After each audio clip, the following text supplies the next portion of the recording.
is what happens after we have our independence.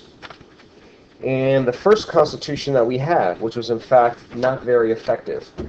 The very first constitution we had, is not the one that we have now. What we have now, the constitution that was adopted in 1789, wasn't our first one. It was the better one. The one that we have now that says President, Congress, Supreme Court, 3 branches of our national government, checks and balances, all that stuff is the result of trying another way, which just didn't work out. Okay? So what was the other way? The Articles of Confederation. As you can see, adopted in 1777, 1 year after the Declaration of Independence, and then overturned in 1786 as the process for the new Constitution began, and then it was ratified by 3/4 of the states, I believe, but more than a majority. And then I'll talk a little bit about the new Constitution. Okay. So, what are the Articles of Confederation? The Articles of Confederation were the first constitution of this country, small c constitution. The laws that said, what is our government? And it'll come as no surprise that the Articles of Confederation were actually did not provide for a very strong national government, because the thinking was, we are the 13 United States of America. We are bound together for national defense only. Okay? We don't want to create a new strong national government because we are fighting to overthrow a very, what we believe to be corrupt British government. We don't want to replace a strong British king with a strong American president. We don't want to have the same problem of strong government over us. State government and local government are smaller and they protect the people's rights. And the American Revolution is all about protecting rights. Now, the Articles of Confederation said that this is the United States of America. We are unified as a country. We are independent. But the only thing it really did was unify us for defense. And its structure was kept purposely simple and weak. There was only one body of Congress. There was no upper house and lower house like we have today. It was just one body. Every state had an equal vote. Whether it was Massachusetts and New York, big populous states, lots of land, lots of wealth, lots of people, or little Delaware where basically nobody lived. Or Georgia, where over half the population didn't have the vote because they were slaves. Every state had exactly the same vote. And you needed to have 9/13 of the states to approve any law that the whole country had to approve. My point being, there are too many differences of opinion between the whole country for anything ever to get passed. So the national government, or which essentially only consisted of the Continental Congress, had very little power. They had no president that could enforce the laws that were passed by the Congress. There was no Supreme Court that could talk about if the laws were constitutional or not. It was pretty weak. Oh, and this is the big one. They could not directly tax the people. So George Washington, head of the Continental Army of America, fighting for national independence, his government did not have the right to tax the people directly. The Continental Congress had to ask the state of Georgia, the state of New York, to send financial contributions to the national government so that they could pay George Washington and his soldiers. Well, few people voluntarily gave these contributions, and much of Washington's army went unpaid, and many of them went home after the first few months and then years of no payment. But many stuck around. So, this is what I was just mentioning. The new Continental Congress, the national government, it could conduct war and foreign relations, raise an army, establish diplomatic relations with foreign nations. But it couldn't tax the people directly. It had to wait for the states to raise the money and donate it. And it could not regulate commerce, meaning the United States of America's national government did not have one single economic policy which all the states adhered to. Right now, there's two ways that our government makes money. It taxes us directly, or it collects customs duties from products that are imported into America. You follow me? The Continental Congress government did not have the ability to tax Americans directly, nor did it have the ability to collect national customs duties and regulate commerce. It had no way to make money on its own. So its national army was perpetually broke. The national government was perpetually broke. We won the Revolutionary War by the skin of our teeth and by the help of foreign powers, France and Spain. George Washington and his army's brilliant heroics. Now, what did it get right? I don't want to say that the national government was weak and did nothing. Well, they won the war, so they did something right. But what else did they do? As a national government, what did they have jurisdiction over? Because the states, the individual states, have got strong control over their territory, their resources, their people. But what about all that territory to the west of the established states, where the British used to have control over, but now they've either evacuated that territory or American settlers have flooded in there and pushed out Native Americans? What about all this land to the west of the Appalachian Mountains that the Americans are pushing into? They're not formally states yet. Now they're just territories. Especially after the war is over, they are officially territories that belong to the United States government, but they're not administered as states. The government can do whatever they want with them. They have full jurisdiction over this land because they're not states yet.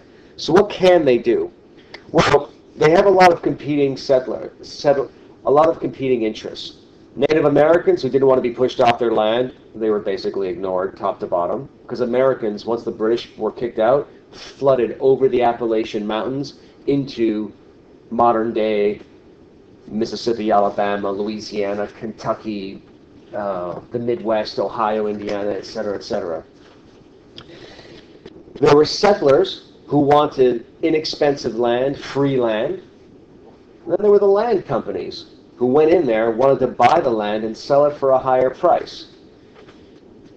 The Native Americans, they got screwed out of everything. That's easy to dismiss right there. The land companies tend to have made out a little bit better.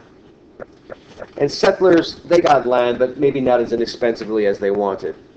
So what were some of the big things they did do? Congress managed to organize the land west of the Appalachian Mountains with a couple of ordinances or laws that laid out the land and the rules with which it would be divided and distributed to settlers, which maybe not everybody was happy, but it was organized and it was settled, and American and new states started coming into the Union very quickly because these settlers very quickly established local governments and local economies. Now, the ones that I want to highlight are the Ordinance of 1785 that established the rules for dividing and distributing land in the territory north of the Ohio River. This is the Midwest, okay? Ohio, Indiana, Illinois, Michigan, etc. What was important about the Ordinance of 1785 was that each town that was set up was told you have to have a school. And if you have to have a school and it's the town's responsibility, this is essentially the birth of public education.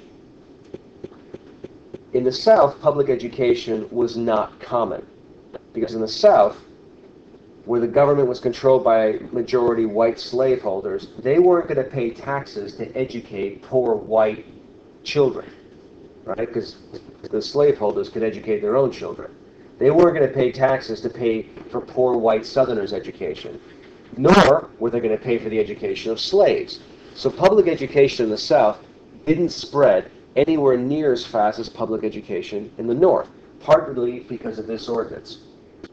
And that is a huge difference in cultural development and the spread of other ideas. The other thing I want to point out to you was the Ordinance of 1784, which formally established much of the states in the Midwest. Throughout the West, excuse me.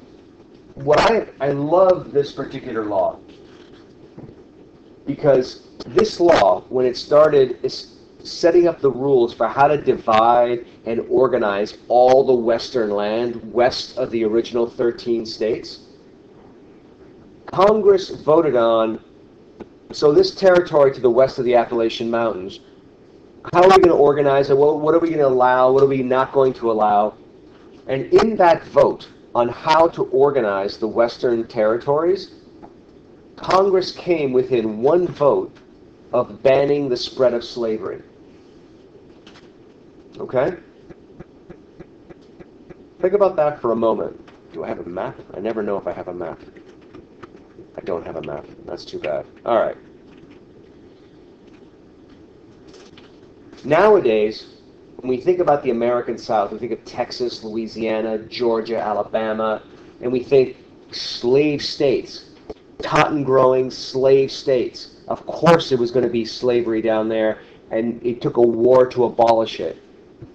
But in the vote of 1784, way before cotton became a critical southern crop, Congress came within one vote of saying, in the new states west of the Appalachian Mountains, we should ban slavery there. They came to within one vote of making it illegal for white settlers to bring their slaves into Alabama, or Mississippi, or Louisiana, or Texas, or Oklahoma, or Arkansas. Think about that. One vote, and no slaves would have been legally allowed to cross into all those states, which within a few years were universally known as the Cotton South. Because within a few years, cotton became the motor of the Industrial Revolution, grown in the South by slave labor, and by which point you couldn't eradicate slavery. It was locked in. One vote. One vote could have changed the course of American history and millions of lives. One vote. Who was that asshole? So, I'll have to edit that one out. But, the sale of, let's see. But in the Northwest Ordinance of 1787, they did manage, because it only encompassed what today we know as the Midwest, Ohio, Indiana, Illinois, Michigan, Minnesota. In those states, Congress was fine with banning slavery. Why? Because you're not going to have any plantations in Minnesota or Indiana. You're not. People from the Northeast were migrating to the Northwest, and they didn't bring their slaves with them. They brought their ideas of small farms and manufacturing and so on and so on and so on, not plantations. So they were fine. Let's ban slavery there. Now, so the Articles of Confederation did do some good things, and they nearly did one amazing thing. Now, where did the Articles of Confederation get the American government into trouble? Because they were broke. First of all, during the war, in order to raise money, since the American government couldn't tax the people directly, they said, we need you to support the war. We want you to buy war bonds. Does anybody know what a war bond is? Go ahead, Pedro. Where you purchase a debt, they'll pay you back later on in the years. Yes. And money goes towards war. Yes. Does anybody know what Pedro just said? Yes? I can guarantee you 90% of you don't. This is the way it works. Henry, you're going to invade Canada. You have no money. You're going to come to me and you're going to say, Professor Yolongo, I'm going to invade Canada. I want you to give me money to do it. And I'll say, why? Because when I defeat Canada, I will pay you back with interest. And I say, okay, that's a pretty good deal. It's a guaranteed payback. But you have to win your war before I get paid back. So now that makes me a supporter of your war until the very end, no matter how bad it goes. Why? Because I want you to pay me back. I'm going to hold you to your promise, right? So I am buying a war bond. I am bonded to Henry's decision to invade Canada and take all their maple syrup. So, I'm from Canada, so I'm perfectly happy indulging in stereotypes. Let's see. So all these people that were told, you're going to support the War of Independence, and we're going to pay you back with interest after the war. Well, when the war is over, America's independent. These people are showing up and saying, pay me back. Redeem my war bonds. And the government says, well, we don't have any money. We can't raise taxes on the people, and we can't regulate trade. Well, if the government starts off independence with such a bad credit rating, that doesn't really help the economy, because who's going to lend money to the American government when they can't even pay off these debts to their own people, right? So now you have Americans unhappy with the American government because they can't pay back their debts. What else? Trade imbalances. The U.S. government cannot control international trade. So cheap foreign goods are allowed to flood into the country because the U.S. government can't impose protective tariffs to keep cheap products out, to protect American products. So now manufacturers are upset because they're saying, we can't compete against the British Empire that's been doing this stuff longer than us. We need protection. You need protective tariffs to keep the British goods out. But the U.S. government doesn't have that right. Secondly, now that the Americans are kicked out of the British Empire, they can no longer trade with, for instance, the West Indies, some of their best customers in the past. Because the British said, well, you want to be independent, you can no longer trade with members of the British Empire. Go trade with France. They're your friends. France is 3,000 miles away. Jamaica's only a few hundred, even less, 150 or two, right? So economically, people are suffering. Small farmers, they're being crushed by the debts of bank loans, government taxation, and they want to break because America's in a recession now. And they're saying, these small farmers, land guarantees me independence. I'm going to lose my land because I can't pay these debts because the economy is so weak. The government's got to step in. Well, the government doesn't want to step in because those debts were legally incurred. You went to the bank, you took out a loan, you can't pay it back. Well, the bank has the right to take your land away. But these are small farmers who believe in land, representation, liberty, and they think the government owes them something. And in some ways they do. So they're getting angry. And the other side are the creditors, the actual banks that lent money to people.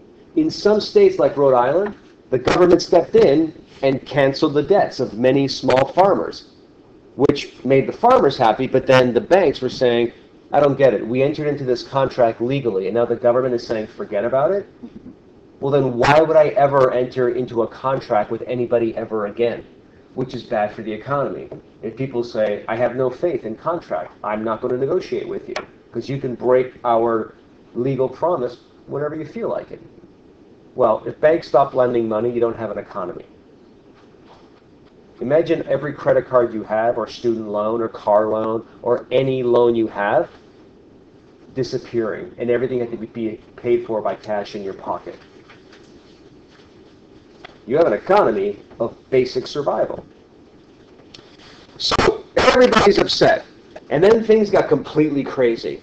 Because a group of small farmers in Massachusetts, whose land was about to be seized by the banks legally because they could not pay off their debts in the weakened economy, which the government had no ability to regulate and fix, the national government, they rose up in rebellion against the forces of Massachusetts and their banking allies. The government had to mobilize against these rebels to put down this rebellion of farmers. And what was most problematic is that Shea and many of his farmers, these were veterans of the American Revolutionary War, and their claim was, I fought on behalf of liberty, equality, the right to my property, a government that respects my interests, and now the government is supporting the banks, who's going to take my land away. But I'm working hard. I can't make ends meet because the economy is so bad. We're in a recession. Why am I being punished with my land taken away? So I'm going to fight off the banks and its allies. But this freaks out the national government because remember, if we don't have laws, if everybody can do whatever they want, if the guys in Western Massachusetts could just stop paying their bank loans, if we don't have a respect for laws, then we just have chaos. So that had to be put down. So what you have in this period, the mid-1780s, is an incredible amount of concern amongst the elites, the ones that are politically active, that this country needs a stronger central government. We have no economy, crippling debt, no international respect, and now we have domestic rebellion against banking institutions. This cannot continue. Somebody's got to do something. So, who are these somebodies? This is Shays' Rebellion. A depiction of Shays' Rebellion being put down by the military. This is when they were in retreat. So, these are the concerns of people thinking about a stronger national government. They were arguing that the states are way too independent. They have too much control over the economy, over their foreign policies. That should be the role of a national government. Not each state can do whatever it wants. Property rights can never be protected if you can travel from one state to another, one city to another, and your property is not protected under the same basic code of laws. And most importantly, there was a belief that we need to find a balance between a stronger national government, but not so strong that we end up in the same place where we were under the British king, who took away our individual rights. How do we do that? How do we increase the strength of national government without threatening individual rights? I don't know. Let's get together and talk about it. These guys, James Madison and Alexander Hamilton, were nationalists, thinking about a strong national government, that this was the role to do it. Hamilton is a New Yorker. His house, the Grange, I think that's what it's called, it's right across the Harlem River. It's right on the property or next to City College on Convent Avenue and 138th Street.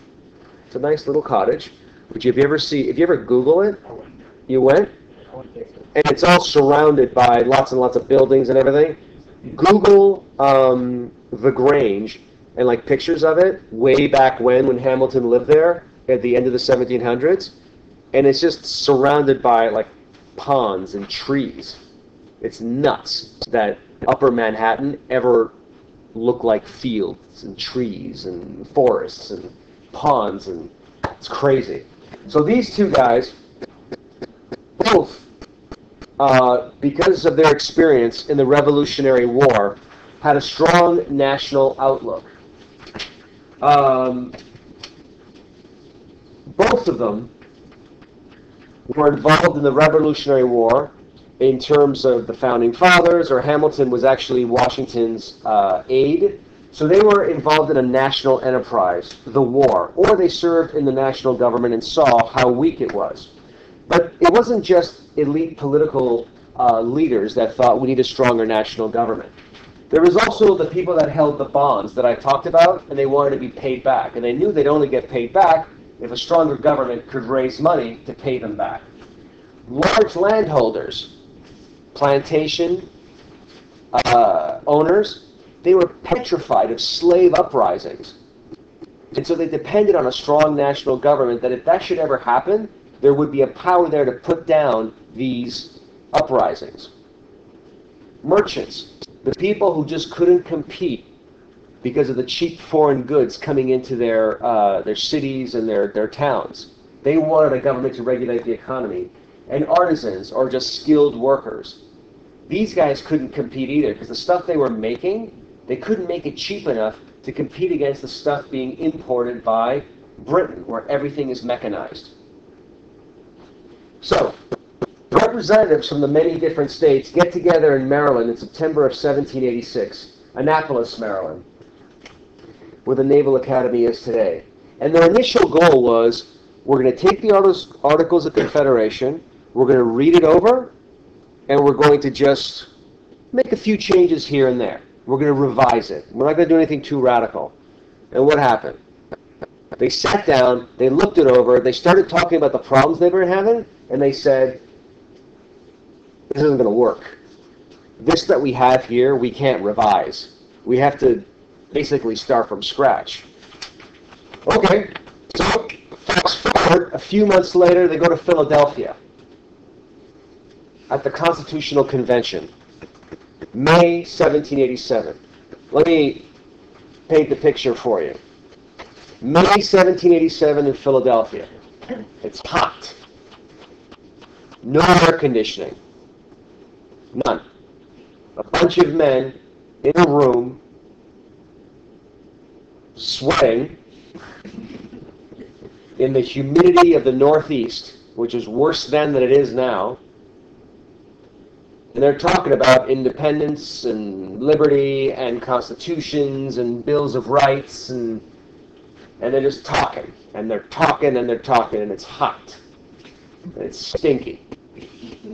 But they can't go home because they've tried 10 years of one system of government. It doesn't work. We got to fix it. But they did have some things in common. First of all, they were all uber wealthy and uber educated. Most of them had college degrees, which was interesting because at the time, a small minority of Americans had college degrees, but essentially all the ones that did went to Philadelphia. They all had shared national experiences, whether they served in the Continental Congress, the National Army, or they had national business interests. So they had a view of America's interests not from their state or their city, but what works for the whole country. All of them had the same common concerns. The government, the national government, needs to be stronger because there is an excess of democracy.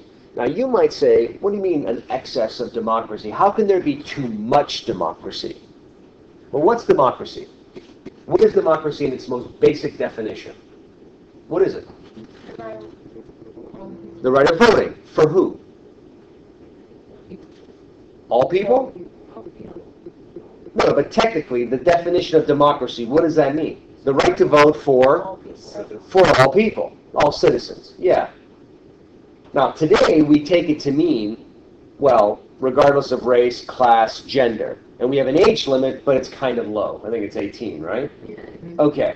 When you have at least a mandatory high school education, right? Well, back then, remember, only wealthy white men had the vote.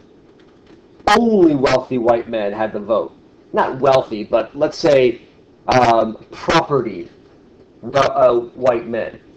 And the assumption was if you had property, you had independence, and you could make those decisions on behalf of your community. Because if you're poor, your primary interest is feeding yourself, not what can I do for the community. That was the thinking. Now, even with that limited sense of democracy, there was still a fear that the only people that reasonably had a right to democratic government were the well-educated, the very wealthy, and the super independent. Because they could sit there and discuss, hour after hour, the virtues of this tax versus that whatever. And then they would make a decision that would benefit the community because they were so wealthy that it wouldn't matter to them if you raise taxes and buy a ship or whatever. It doesn't matter. They're so wealthy, it wouldn't make a difference. They're doing what's good for the community, in theory.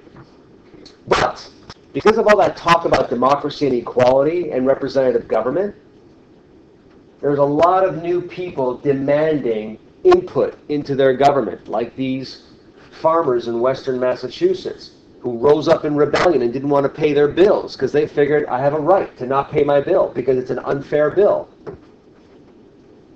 And they said, this is too much democracy. You have to have some laws. Too much democracy, where everybody does whatever they want, is chaos. It's not civilization. So they also agreed that we need a constitution that gives us three branches of national government. The legislative that makes the laws, the executive that enforces the laws, and the judicial which interprets if those laws are constitutional or not.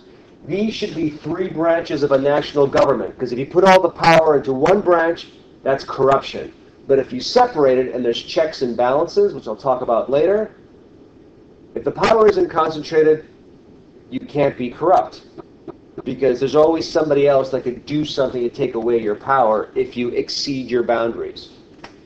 They also agree that the National Congress, or the legislative body, has to be able to tax the people directly, because that's the only way they're going to make money.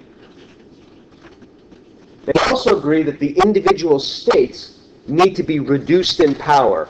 They cannot infringe upon property rights, meaning if you live in the state of Georgia and you make a contract with a bank to pay rent on your land by a certain set of principles and payments, and then you decide, I don't want to pay it anymore, the state of Virginia can't come in and protect your right to break a legal contract. The states have to respect property rights, because the states are more responsive to the will of the people. And what if the people say, we don't want any taxes? No. If the law is legally passed, the states can't just ignore it. They have to respect property rights. And that's where the government enforces that. Plus, they had this concern to balance strong national authority with individual rights. We don't want to create a government that's going to take away our rights like we felt the British did. Now, there were some problems. The big states like Virginia, Massachusetts, New York, they felt they should have more authority in the United States because they have more people, more money, more influence. Why should we have to listen to Delaware where only 3 people live and 2 of them are slaves? Right? The small states said, well, you have to listen to us because in order to ratify the new Constitution, you need over a majority of all the existing states to change the existing Constitution to a new Constitution. So you can't proceed on your own. You've got to take our interests into effect. North has to respect South. Big states have to respect small states. Slave states have to respect non-slave states. Because they all got it. The majority has to sign this thing. And I think it's 3/4 of them have to sign it. So it's a big number. It's not just half plus one. It's 3/4. I think it's 3/4. I don't know why I can't remember. Or 2/3. It's even worse. It's 2/3. So there's 2 plans. The folks from Virginia came up with a plan that benefited the big states, where it called for 2 houses of Congress. Now, they all agreed that there would be a president and a Supreme Court, but the fight was over the Congress. What would it look like? The Virginians said, we need a Congress that has an upper house and a lower house, so that 2 bodies have to work together to reconcile when a bill is introduced for discussion, and so they can work out any kind of, let's say the lower house comes up with like a really crazy idea. The upper house says no, and then they compromise, okay? Well, how do you fill that? In the Virginia plan, every state sends representatives to Congress based on its population. Well, obviously they came up with that because more people live in Virginia than live in Delaware and Georgia, at least free white people. The New Jersey plan said, well, we're not doing that, because if we accept that, then small states like New Jersey will be completely ignored because we'll have less representatives in Congress. All the laws made will benefit big states. So we're not going to go with it. And if you don't have our vote, you've got no Constitution. In steps the people of Connecticut that say, fine, compromise. We all agree on a president is needed. We all agree on a Supreme Court is needed, or a national judiciary. Why don't we split the difference? We'll have a lower house, the House of Representatives, where every state sends representatives to the House of Representatives based on its population. So New York can send 14, Delaware sends 3, Georgia sends 6, depending on the population. That satisfies the big states. Follow? But then we'll also have a Senate, where every state is equally represented with 2 senators. This satisfies the small states. And before a bill becomes a law, the House of Representatives and the Senate have to come up with a bill that is virtually equal so that it passes the House, it passes the Senate in the same format before it goes to the President for signature. Yes? This was a brilliant compromise, and they voted on it, and they were all very happy. Let me end off on, let me see, wait. Yeah. In terms of the democratic elements of this Constitution, on the one hand, there was a drastic expansion of democracy. Voters for the House of Representatives, you didn't have to have property. So what does that mean?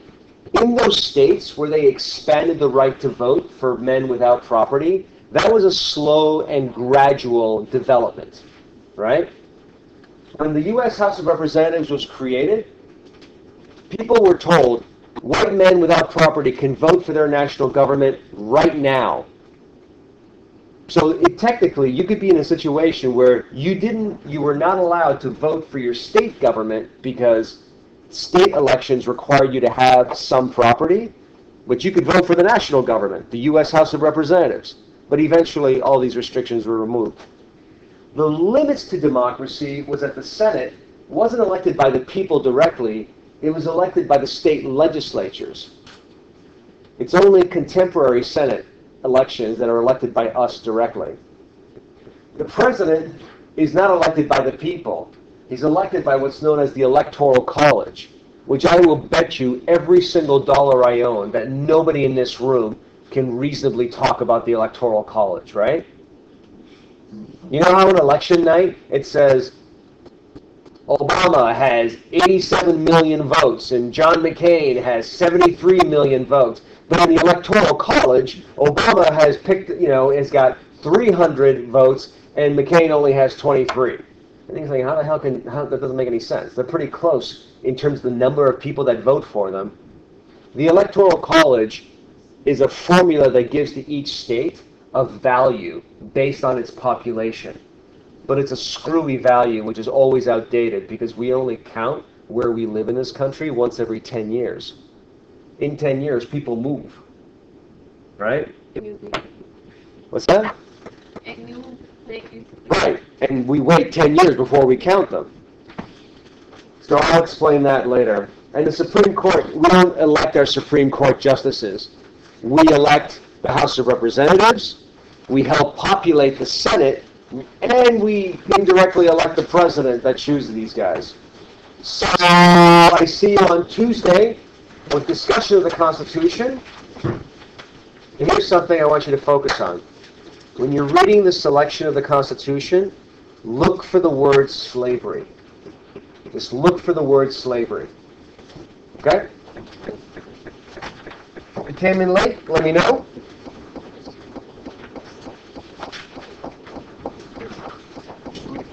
Have a good weekend, everyone.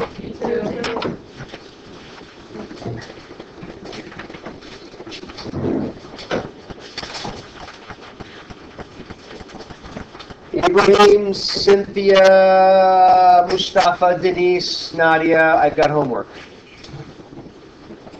You're like, I'm a champion athlete. Let's skin your teeth. Are you coming from work? Yeah? Can they let you out a little bit earlier? Because I would hate for you to get here 1 minute late and you have to wait outside, right? Try a couple of minutes. No, I'm fine, but you didn't come on in. By the time I get there, I walk in there. Well, I did take the class that starts at 5:30. That door closes at 5:45. I used to kick like a second. I know, but 7 o'clock classes aren't always right. All right, we'll just try and get here. If you get locked out, I'm sorry ahead of time. Mustafa? Denise, are you in here? Nadia? Okay, great. Wonderful. Oh, I'll mark you down. Oh. Go ahead. Yeah, go back. At the beginning of the homeowner, we need to have to submit on October 16. We need to submit, yeah, go it's on this. Blackboard. This. Okay. October 16th, the draft of the first taking sides paper. You were here when I talked about course documents. That's where you Yeah. find the paper? Okay. So what I was saying was, read the sample writing assignment for an example of how to organize your information. And then this is just my notes to the students. Oh. Take a look at this checklist to get a sense of what I look at when I'm marking your paper. And then the prep sheet for the first paper, these are the instructions of what you're going to be doing, some of the main points to keep in mind, and how to organize your paper. Okay. And then the readings are on Blackboard. So between now and next Tuesday, just download the readings, print them out, and start looking them over. Okay. Okay? Oh.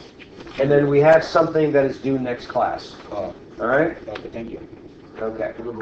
Take care. Yes. I was looking over the syllabus about the e-portfolio. Yes. Are you going to be discussing that? I can. So I was trying to read it through Blackboard, but I wasn't really understanding it like that because I was looking through Blackboard through everything. Okay. Across e-portfolio. Let me see. Okay.